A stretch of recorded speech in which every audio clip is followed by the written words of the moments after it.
नमस्कार। समसामयिक विषयों पर आपके पसंदीदा कार्यक्रम विशेष में आपका स्वागत है। मैं हूं टीना झा। किसी भी लोकतांत्रिक व्यवस्था में मतदान बेहद महत्वपूर्ण होता है। लोकतंत्र की मजबूती के लिहाज से मतदान के अधिकार का इस्तेमाल काफी मायने रखता है। भारत में संविधान लागू होने के साथ ही बिना किसी भेदभाव के हर नागरिक को खास उम्र होने के बाद मतदान का अधिकार मिला। चुनाव प्रक्रिया में ज्यादा से ज्यादा लोग मतदान करें, इस नजरिए से हमेशा कोशिशें की जाती रही हैं। 25 जनवरी को राष्ट्रीय मतदाता दिवस मनाया जाता है। इसी दिन 1950 में निर्वाचन आयोग की स्थापना हुई थी। मतदान के जरिए हम सरकार चुनते हैं। सरकार चयन में हर मतदान का समान महत्व है। राष्ट्रीय मतदाता दिवस के आयोजन का मकसद भी यही है कि ज्यादा से ज्यादा लोग मतदान प्रक्रिया में हिस्सा लें, सब अपने मतदान के अधिकार का इस्तेमाल करें। आज के विशेष में हम इसी पर बात करेंगे। तो आइए शुरू करते हैं आज का विशेष।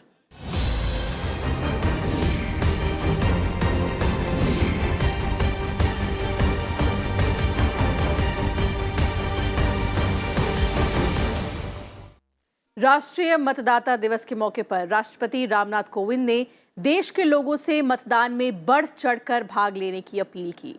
उन्होंने दिल्ली में हुए राष्ट्रीय समारोह में वोट की महत्ता पर प्रकाश डाला। राष्ट्रपति ने कहा कि हर वोट दूसरे मतदाता को प्रोत्साहित करेगा और प्रत्येक वोट हमारे लोकतंत्र को मजबूत करेगा। उन्होंने कहा कि दुनिया के सबसे बड़े लोकतंत्र में मतदाता होना बड़े गर्व की बात है। राष्ट्रीय मतदाता दिवस के मौके पर चुनाव आयोग ने दिल्ली कैंट के मानेकशॉ सेंटर में राष्ट्रीय समारोह का आयोजन किया। इसमें राष्ट्रपति रामनाथ कोविंद बतौर मुख्य अतिथि शामिल हुए। इस मौके पर उन्होंने कहा कि भारतीय लोकतंत्र पूरे विश्व के सामने एक मिसाल है। विश्व का सबसे बड़ा लोकतंत्र होने के साथ साथ ये दुनिया का सबसे अधिक विविधतापूर्ण लोकतंत्र भी है। राष्ट्रपति ने कहा कि हमारे लोकतंत्र की सफलता में हमारी चुनाव प्रक्रिया से जुड़े सभी स्टेक होल्डर्स का योगदान सराहनीय है। राष्ट्रपति ने कहा कि पूरे विश्व में भारत के लोकतंत्र और निर्वाचन प्रणाली का विशेष सम्मान है। कई देशों के चुनाव संस्थानों ने हमारी निर्वाचन प्रक्रिया और प्रबंधन का अध्ययन किया है। अनेक देशों के निर्वाचन प्रबंधन से जुड़े अधिकारियों को भारत के निर्वाचन आयोग ने प्रशिक्षण दिया है। राष्ट्रपति रामनाथ कोविंद ने कहा कि भौगोलिक विविधता वाले हमारे विशाल देश में सफलतापूर्ण चुनाव कराने में आधुनिक तकनीक और पद्धतियों के उपयोग से बहुत सहायता मिलती है। आज भारतीय लोकतंत्र पूरे विश्व के सामने एक मिसाल बना है। विश्व का सबसे बड़ा लोकतंत्र होने के साथ साथ यह दुनिया का सबसे अधिक विविधतापूर्ण लोकतंत्र भी है।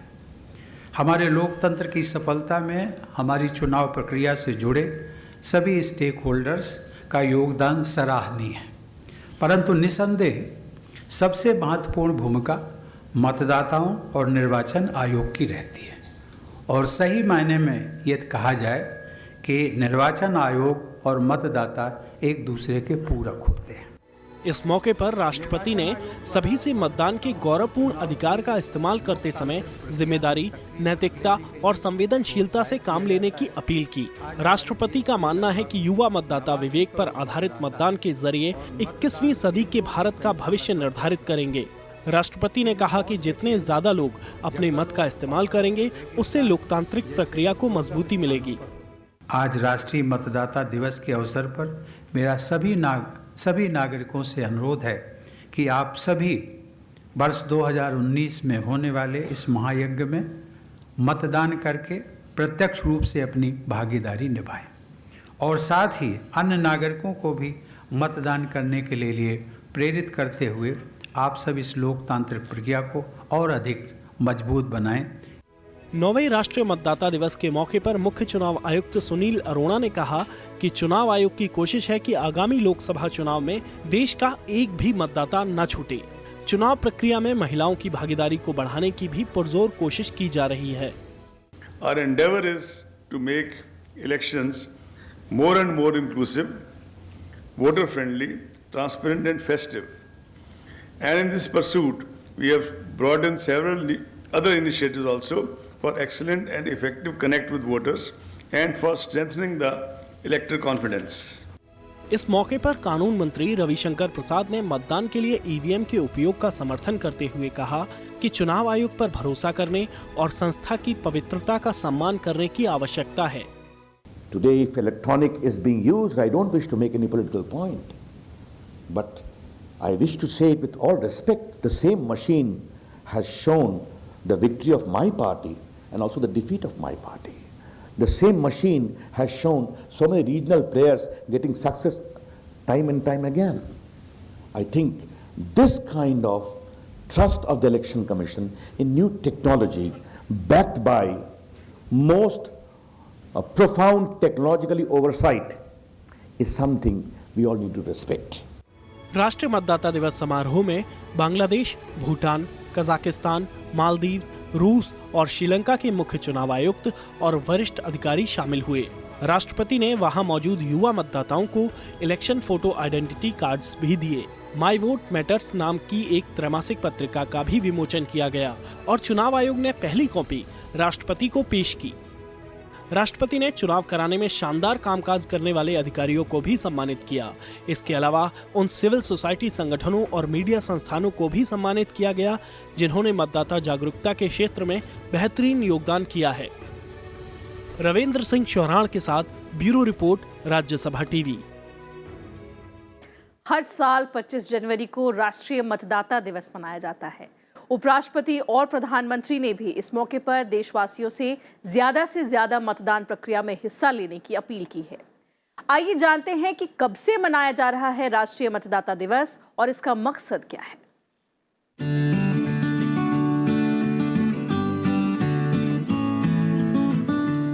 राष्ट्रीय मतदाता दिवस पूरे देश में 2011 से हर साल 25 जनवरी को मनाया जाता है। इसी दिन 1950 में भारत निर्वाचन आयोग की स्थापना हुई थी। ये आयोग का स्थापना दिवस है, यानी 25 जनवरी 2019 को निर्वाचन आयोग का 70वां स्थापना दिवस भी है। इस साल ये 9वां राष्ट्रीय मतदाता दिवस है। राष्ट्रीय मतदाता दिवस का मुख्य मकसद मतदाता सूची में नाम दर्ज कराने को प्रोत्साहित करना है और मतदाता सूची को सटीक बनाना है। इस दौरान नए मतदाताओं को प्रोत्साहित किया जाता है। ये दिवस देश के मतदाताओं को समर्पित है और इस दिन निर्वाचन प्रक्रिया में हिस्सेदारी करने के लिए मतदाताओं को जागरूक किया जाता है। 25 जनवरी 1950 को ही हमारा जो ऑफिस था इलेक्शन कमीशन का वो सेटअप हो गया था, तो उसलिए 25 जनवरी को हम लोग इलेक्शन कमीशन का स्थापना दिवस भी मनाते हैं। इस वजह से हम लोग जो है ये नेशनल वोटर्स डे जो है वो 25 जनवरी को मनाते हैं। इस बार राष्ट्रीय मतदाता समारोह पूरे देश में 6 लाख से अधिक स्थानों पर हुआ। इसके दायरे में लगभग 10 लाख मतदाता केंद्र हैं। समारोह के दौरान नए मतदाताओं का स्वागत किया गया और उन्हें मतदाता फोटो पहचान पत्र दिए गए। इस साल 17वीं लोकसभा के लिए चुनाव होने हैं। आगामी लोकसभा चुनाव के मद्देनजर इस बार राष्ट्रीय मतदाता दिवस की theme no voter to be left behind, यानी कोई भी मतदाता पीछे नहीं छूटना चाहिए, रखी गई है। चुनाव आयोग चाहता है कि देश का कोई भी नागरिक जो 18 साल से ज्यादा है मतदान प्रक्रिया में शामिल होने से वंचित नहीं रहे। आज देश में करीब 89 करोड़ मतदाता हैं और मतदान केंद्रों की संख्या लगभग 10 लाख होती है।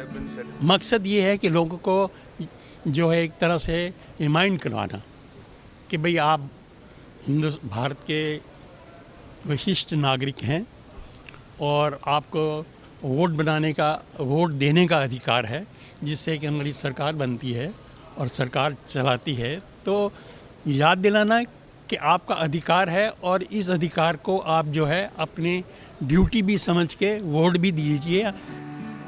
चुनाव आयोग ने 2009 में चुनावी प्रक्रिया में लोगों की भागीदारी बढ़ाने के लिए नई systematic voters education and electoral participation strategy अपनाई थी। निर्वाचन आयोग चुनावी प्रक्रियाओं में मतदाताओं की सक्रियता बढ़ाने के लिए कई कदम उठा रहा है। गिर नेशनल फॉरेस्ट में सिर्फ एक मतदाता मतदान केंद्र बनाया गया था। ऐसे कई अन्य दुर्गम क्षेत्रों में बहुत कम मतदाताओं के लिए भी मतदान केंद्र बनाए जाते हैं। चुनाव आयोग का ये प्रयास रहता है कि मतदाताओं को मतदान के लिए 2 किलोमीटर से अधिक नहीं चलना पड़े। दिव्यांग मतदाताओं की सुविधा के लिए विशेष प्रयास किए जाते हैं। विभिन्न समूहों के स्तर पर चुनाव पाठशालाएं आयोजित की जा रही हैं। सैन्य कर्मियों में मतदान के प्रति जागरूकता के लिए विशेष कार्यक्रम चलाए जाते हैं। आधुनिक संचार माध्यमों के जरिए मतदाताओं में जागरूकता बढ़ाने के प्रयास किए जा रहे हैं। स्कूल कॉलेजों में मतदाता दिवस पर समारोह का आयोजन किया जाता है। युवा और भावी मतदाताओं के बीच चुनाव प्रक्रिया के प्रति उत्साह और जागरूकता पैदा करने के लिए निर्वाचन साक्षरता क्लब की भी व्यवस्था की गई है। महिला मतदाताओं को प्रोत्साहित करने के लिए सिर्फ महिलाओं की ओर से संचालित मतदान केंद्रों की संख्या में लगातार इजाफा किया जा रहा है। राष्ट्रीय मतदाता दिवस के मौके पर उपराष्ट्रपति एम वेंकैया नायडू ने ट्वीट कर लोकतंत्र की मजबूती के लिए चुनाव प्रक्रिया में जन भागीदारी को जरूरी बताया है। उन्होंने लिखा है कि राष्ट्रीय मतदाता दिवस के मौके पर देश के नागरिकों को, विशेषकर युवा मतदाताओं का आह्वान करता हूं कि वे जिम्मेदारी से अपने मताधिकार का प्रयोग करें।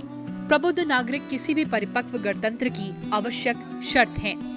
उन्होंने आगे लिखा कि मतदान का अधिकार लंबे संघर्ष के बाद प्राप्त हुआ है। नागरिक इसका प्रयोग जिम्मेदारी से संविधान की मान्यताओं और मर्यादाओं के संरक्षण और संवर्धन के लिए करें। प्रबुद्ध मतदाता चुनाव प्रक्रिया की शुचिता बनाए रखने के लिए भ्रष्टाचार, जातिवाद, धनबल, बाहुबल जैसी विकृतियों का निषेध करें। प्रधानमंत्री नरेंद्र मोदी ने भी राष्ट्रीय मतदाता दिवस पर देशवासियों को शुभकामनाएं दी हैं। प्रधानमंत्री ने कहा कि स्थानीय, राज्य और राष्ट्रीय स्तरों पर लोकतांत्रिक प्रक्रियाओं में निश्चित तौर पर भाग लेकर अपने लोकतंत्र को और भी मजबूत करने के प्रति अपनी प्रतिबद्धता की फिर से पुष्टि करने का अहम दिवस है। लोगों के इस ठोस कदम से नए भारत के निर्माण में काफी मदद मिलेगी। सभी क्षेत्रों के लोगों से मतदाता पंजीकरण के बारे में व्यापक जागरूकता पैदा करने का अनुरोध करता हूँ।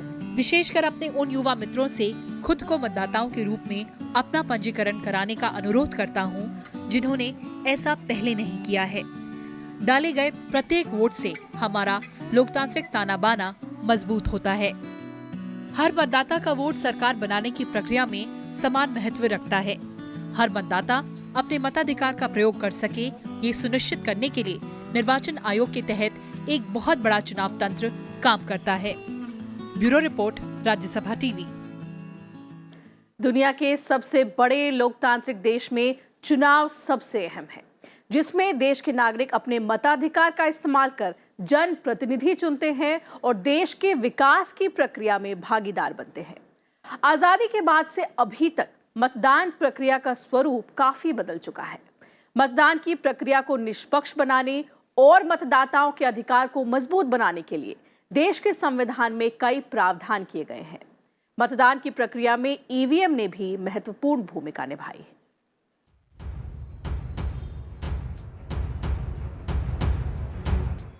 दुनिया के सबसे बड़े लोकतांत्रिक देश यानी भारत में आम नागरिकों के पास सबसे बड़ा अधिकार मतदान का है। भारत के हर नागरिक जिसकी उम्र 18 साल है या इससे अधिक है, उसे अपनी पसंद की सरकार चुनने का अधिकार है। यह अधिकार हर मतदाता को भारत का संविधान देता है। संविधान लागू होने की शुरुआत से ही भारत में मतदान करने का अधिकार पुरुष और महिलाओं को समान रूप से दिया गया। भारतीय लोकतंत्र की सबसे बड़ी खासियत यही है कि संविधान लागू होने के बाद से ही यहाँ हर नागरिक को बिना किसी भेदभाव के मतदान का अधिकार मिला है। पहली बार वोट करने के लिए मैंने स्पेशली घर जा करके अपना वोटर आईडी कार्ड बनवाया था कि इस बार वोट करना है और एक अच्छा नेता चुन करके देना है। और यही रहेगी हमारी कि एक अच्छा नेता है जो हमारे देश के हित में काम करे, यूथ के हित में काम करे। जैसे कि देखते आए हैं हम, अभी जो सिचुएशंस चल रहे हैं कि वोटर्स नहीं बढ़ते हैं, वोटर्स परसेंटेज जो होते हैं बहुत कम होते हैं, तो उस चीज़ में हम जैसे यूथ को हाथ आगे करना चाहिए। 26 जनवरी 1950 को हमारा देश गणतांत्रिक बना, यानी इसी दिन से हमारे देश का संविधान लागू हुआ। उसी के एक दिन पहले 25 जनवरी 1950 को संसद और प्रत्येक राज्य के विधानमंडल के लिए कराए जाने वाले सभी निर्वाचनों के लिए और राष्ट्रपति, उपराष्ट्रपति के पदों के लिए निर्वाचनों के लिए निर्वाचन आयोग का गठन किया गया। संविधान के अनुच्छेद 324 में चुनाव आयोग के गठन का प्रावधान है। अनुच्छेद 326 के जरिए हमें वयस्क मताधिकार हासिल है। शुरुआत में मतदान के अधिकार के लिए न्यूनतम आयु 21 साल थी। 1988 में हुए 61वें संविधान संशोधन के जरिए वयस्क मताधिकार को 21 वर्ष से घटाकर 18 वर्ष कर दिया गया। संसद और राज्य विधायिकाओं के चुनाव कराना 2 कानूनों के प्रावधानों से शासित होता है। ये 2 कानून हैं जन प्रतिनिधित्व कानून 1950 और जन प्रतिनिधित्व कानून 1951। जब हमारे कॉन्स्टिट्यूशन बनी थी तो उसमें एक जो इलेक्शन कमीशन का जो प्रावधान है कि आर्टिकल 324 के अंडर एक इलेक्शन कमीशन होगा जो सारी इंडिया में इलेक्शंस करवाएगा। तो आपको शायद बहुत लोगों को नहीं पता होगा कि वैसे तो कॉन्स्टिट्यूशन जो है वो 26 जनवरी 1950 को लागू की गई थी, लेकिन 26 नवंबर 1949 में जब वो सारी कॉन्स्टिट्यूशन अप्रूव हो गई थी तो उसमें से कुछ प्रोविजंस जिनको के ज़रूरी समझा कॉन्स्टिट्यूएंट असेंबली ने कि अभी से ही इनको लागू कर देना चाहिए, उसमें आर्टिकल 324 जो जिसके अंडर कमीशन इलेक्शन कमीशन का सेटअप हुआ है उसको उन्होंने 26 नवंबर 1949 से ही लागू कर दिया था। संविधान लागू होने के बाद देश का पहला चुनाव 1951-1952 में हुआ था। इसमें 5 महीने का समय लगा था। अक्टूबर 1951 से फरवरी 1952 तक पहले चुनाव की प्रक्रिया चली। पहले चुनाव बैलेट पेपर के जरिए होते थे। बैलेट पेपर से चुनाव में लंबा वक्त लगता था।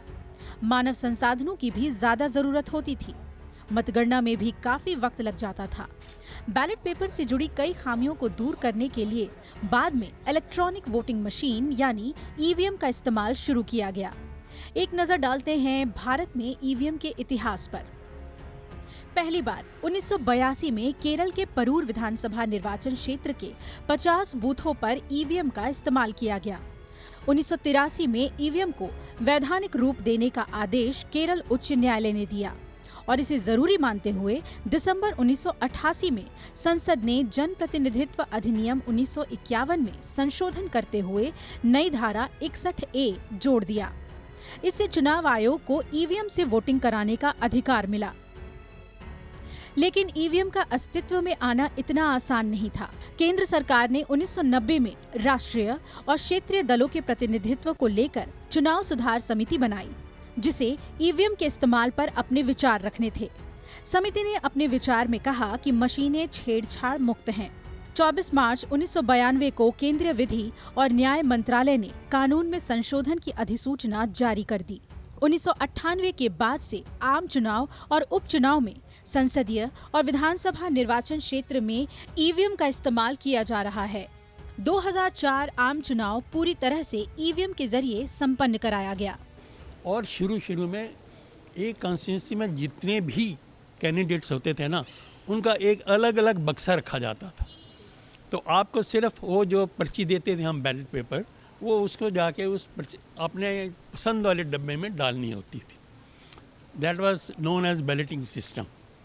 तो उसमें कुछ काफ़ी कमियां रहीं, क्योंकि एक तो ये जब कैंडिडेट्स बढ़ने जाएंगे तो इतने बक्से जब एक ही कमरे में रखे जाएंगे जहाँ कि आप जाके गुप्त रूप से वोट, तो बड़ी मुश्किल थी। ईवीएम के जरिए भारत ने पारदर्शी चुनाव की तरफ एक लंबी छलांग लगाई। तो हर चुनाव में चुनाव आयोग ने भारतीय मतदाताओं को और सशक्त बनाया। मतदाताओं की भागीदारी बढ़ाने के लिए गांव-गांव, शहर-शहर जागरूकता अभियान चलाया और सुदूर क्षेत्रों में बूथों तक पहुंचने के लिए सुविधाएं बढ़ाईं। सभी मतदाताओं को चुनाव में भाग लेने वाले प्रत्याशियों की जानकारी का पूरा अधिकार है। अब तो नोटा का विकल्प भी मतदाताओं के पास है। इसके जरिए मतदाता चुनाव में खड़े उम्मीदवारों में से किसी को वोट देने के लिए मजबूर नहीं है, बल्कि नोटा का विकल्प चुनने को स्वतंत्र हैं। Bureau report, Rajya Sabha TV. संसद, सरकार और निर्वाचन आयोग ने कई मौकों पर चुनाव सुधार से जुड़े अहम फैसले लिए ताकि देश में चुनाव प्रणाली मजबूत, ईमानदार और पारदर्शी बनी रहे। क्या है ये कदम, जानिए इस रिपोर्ट में। हमें आज्ञा दीजिए। नमस्कार। चुनाव सुधार को लेकर भारत में समय समय पर कदम उठाए जाते रहे हैं और इस दिशा में 1988 में बड़ा कदम उठाया गया। सरकार ने युवाओं के लिए वोट देने की न्यूनतम उम्र को 21 से घटाकर 18 साल कर दिया, ताकि देश के उस युवा वर्ग को अपनी भावनाएं व्यक्त करने का मौका मिले जिसे कोई प्रतिनिधित्व नहीं मिल पाया था। साथ ही वो राजनीतिक प्रक्रिया का हिस्सा भी बने। इसके बाद 1989 में चुनावों में ईवीएम के इस्तेमाल की व्यवस्था की गई। 1989 में बूथ पर कब्जा होने की स्थिति में चुनाव रद्द करने का प्रावधान किया गया। 1993 में देश में मतदाताओं के पहचान पत्र में फोटो की व्यवस्था की गई।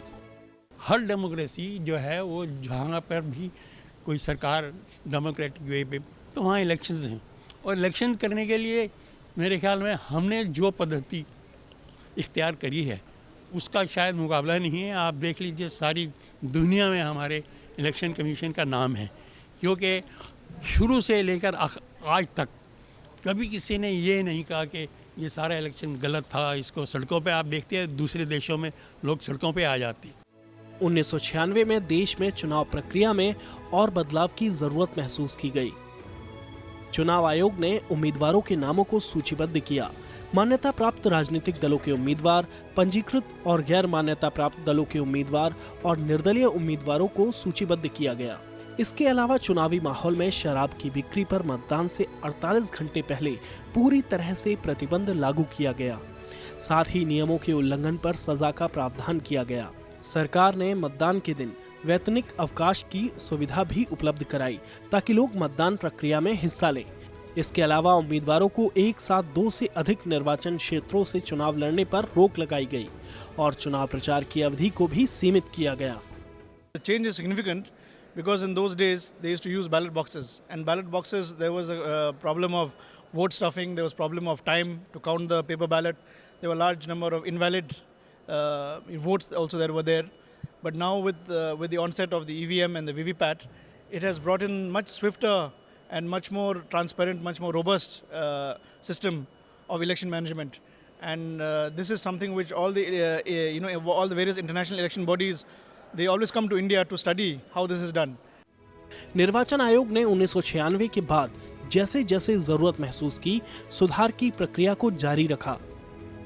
सैन्य बलों में कार्यरत उम्मीदवारों के लिए प्रॉक्सी मतदान की सुविधा दी गई और राजनीतिक दलों को चंदा लेने की स्वतंत्रता भी मिली।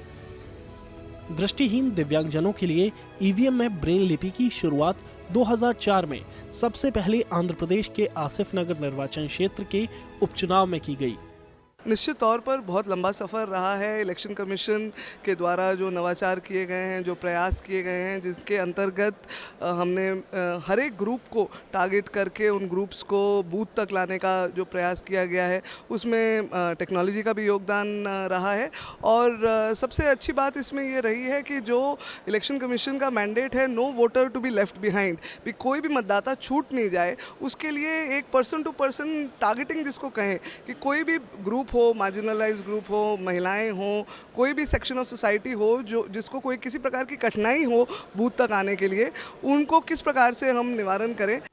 इसके अलावा चुनाव प्रक्रिया में समय समय पर और कई अहम बदलाव किए जाते रहे हैं, जैसे चुनाव लड़ने वाले सामान्य जाति, अनुसूचित जाति और जनजाति के उम्मीदवारों की जमानत राशि को बढ़ाया गया। विदेशों में काम कर रहे भारतीयों को वोट डालने का अधिकार दिया गया। वक्त के साथ साथ चुनाव खर्च की राशि की सीमा को बढ़ाया गया और कोर्ट के निर्देश के बाद ईवीएम में नोटा का विकल्प दिया गया। राजनीतिक दलों को मिलने वाले चंदे और पारदर्शिता को लेकर सवाल खड़े होने शुरू हुए तो सरकार 2017 में चुनावी बॉन्ड लेकर आई, जिसका मकसद चुनावी फंडिंग में पारदर्शिता लाना और चुनाव प्रक्रिया में काले धन के इस्तेमाल पर रोक लगाना है। अब अक्सर ये बात उठने लगी है कि भारत में हर साल कहीं न कहीं चुनाव होते हैं। लोकसभा और राज्य विधानसभा चुनावों को अलग अलग कराने में काफी वक्त लगता है। भारी तादाद में संसाधन भी जुटाने पड़ते हैं। साथ ही लगातार चुनाव प्रक्रिया चलते रहने की वजह से वक्त, पैसा और मेहनत भी काफी लगती है। लिहाजा इन सभी संसाधनों की बचत करने और लोकतांत्रिक व्यवस्था को ज्यादा मजबूत बनाने के इरादे से प्रधानमंत्री नरेंद्र मोदी ने एक देश एक चुनाव का फॉर्मूला भी दिया है, जिस पर राजनीतिक दलों का मंथन अभी भी जारी है। अब से कुछ दिनों बाद ही देश में आम चुनाव होने वाले हैं और इसे लेकर युवाओं में खासा उत्साह है। हमारे यहाँ काम हो, हमारे सड़क अच्छी तरह मुहैया कराए, हमें स्वच्छ पानी पीने को मिले और लॉ एंड ऑर्डर की स्थिति रहे, हमारा देश भी आगे बढ़े। तो मैं इस सब बातों को सोचकर आगे वोट करने की सोच रहा हूँ। आपका कर्तव्य बनता है कि ये दिखाने का कि आप किसे चुनना चाहते हैं? वोट देना बहुत ज़रूरी है, क्योंकि आपकी एक्सपेक्टेशन होती है हर नेता से कि ये काम मेरा यही नेता कर पाएगा, तो आप अपने नेता को चुनने के लिए आपका वोट देना बहुत ही ज़्यादा ज़रूरी है। राजनीति को अपराध मुक्त बनाने के लिए चुनाव प्रक्रिया में सुधार के तहत लगातार प्रयास किए जा रहे हैं। आपराधिक मुकदमों का सामना कर रहे उम्मीदवारों के मामले का जल्द निपटारा हो, इस दिशा में भी कदम उठाए गए हैं। रविंद्र सिंह चौहान के साथ ब्यूरो रिपोर्ट, राज्यसभा टीवी।